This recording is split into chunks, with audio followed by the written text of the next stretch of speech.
Programme में एक बार फिर खुशामदीद नाज़रीन। मुल्क के अंदर जो मईशत के हवाले से हाल ही में हुकूमत ने कुछ बयानात भी दिए और अपोजिशन ने ये दावा किया कि मईशत के हवाले से और कुछ कंपनियों के बाहर जाने के हवाले से आपके इल्म में है कि बात भी हो रही थी।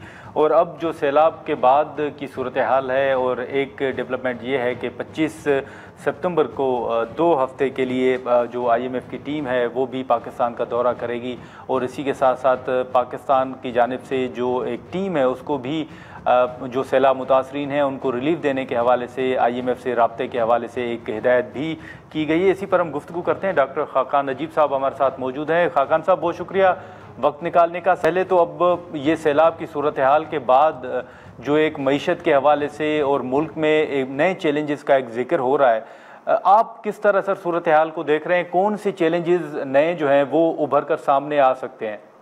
So Nadir, this is a really good time to take stock कि मुल्क कहाँ पे खड़ा हुआ है। देखिए, prior to the floods Pakistan ये सोच रहा था कि एक स्टेबलाइजेशन का जो प्रोसेस है उसने इट हैज़ टेकन होल्ड, और जैसे जैसे फंड की इंगेजमेंट आगे बढ़ेगी, रिजर्व्स का एक बिल्डअप होगा, एक जो अफरात ज़र कीमतों के बढ़ने की शरह है उसमें एक नुमाया कमी आ गई है, और इस तरफ हम मैक्रो स्टेबिलिटी को स्ट्रेंथन करते चले जाएंगे।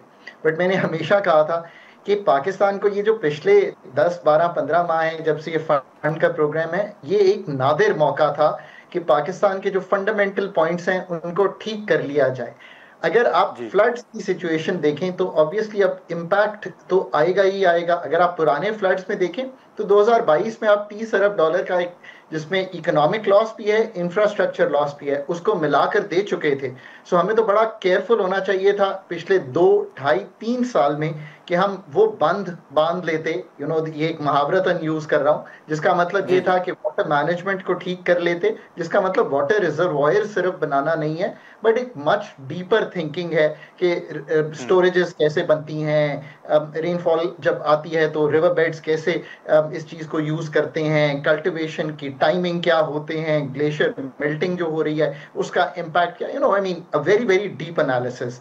फिर जो 11 अरब डॉलर का हमने बाहर से पैकेज लिया था उसमें जाकर हम इंश्योर करते कि जो प्रोजेक्ट्स चाहिए वो बन चुके होते। फिर जो इस तरह की हमने बना ली थी एक्सेसिव ऑन द रिवर्स तजावुजात, उनको निकालते।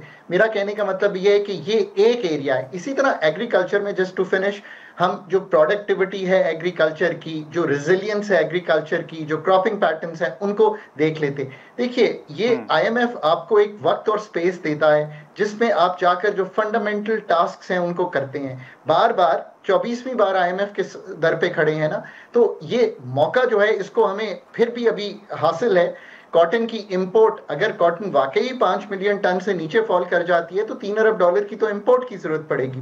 सो here's your 6 billion dollars you have to think about.